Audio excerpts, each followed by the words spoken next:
All right, so getting older is not always easy. As time goes on and you know, you start facing changes, and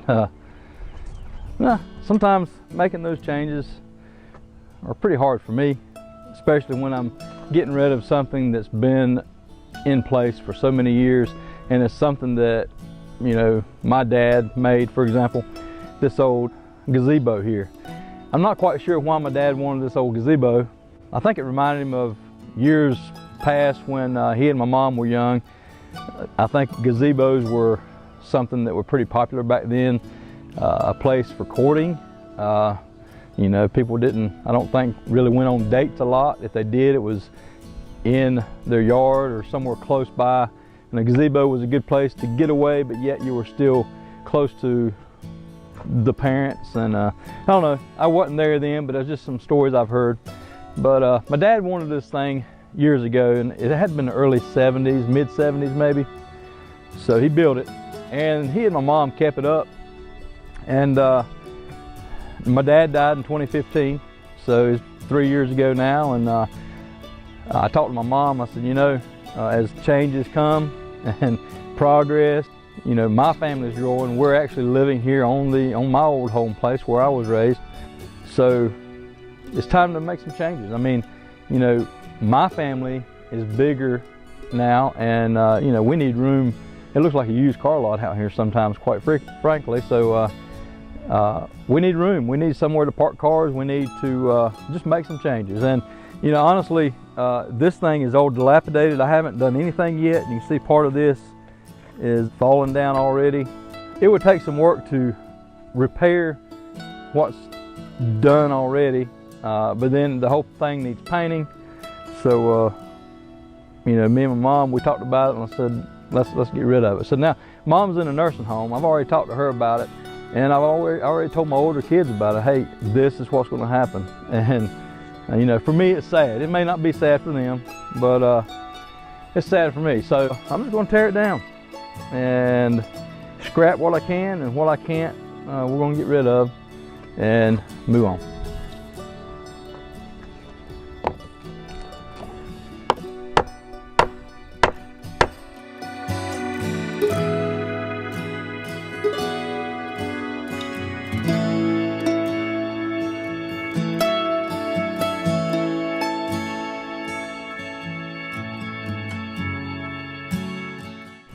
These nails were from us hanging Christmas lights in years past.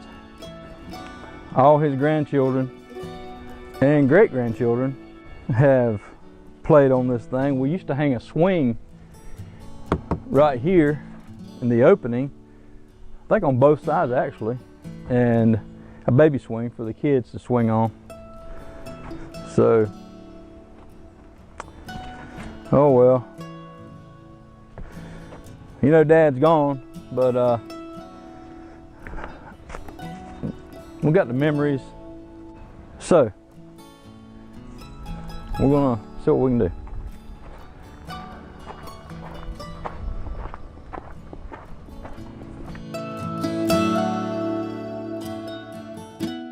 Well, I had to admit, when I went to get the four-wheeler out and hook it up, I really didn't think it was going to work. I didn't think it'd get traction, but I wasn't quite sure how rotten those 4x4s were, and wasn't sure if it'd topple on over, but I had to give it a try. As you can see, it didn't work, so I had to get out the F250.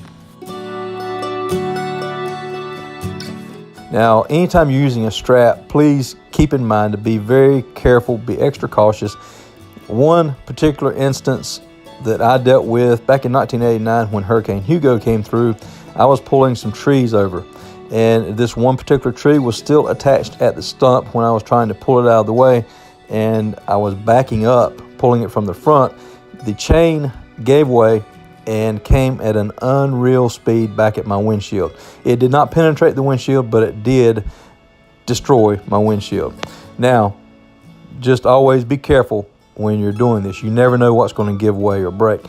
Also, another case a few years ago, my wife's uncle is a farmer in Delaware, and he was pulling a truck out of the field because it was stuck. It was a loaded truck. He was pulling it with a tractor, and he was just basically getting it unstuck. The cable gave way, and the hook came back and penetrated the truck and impaled him in the chest and killed him instantly. So you always have to be careful. You just never know. You never know what's going to happen.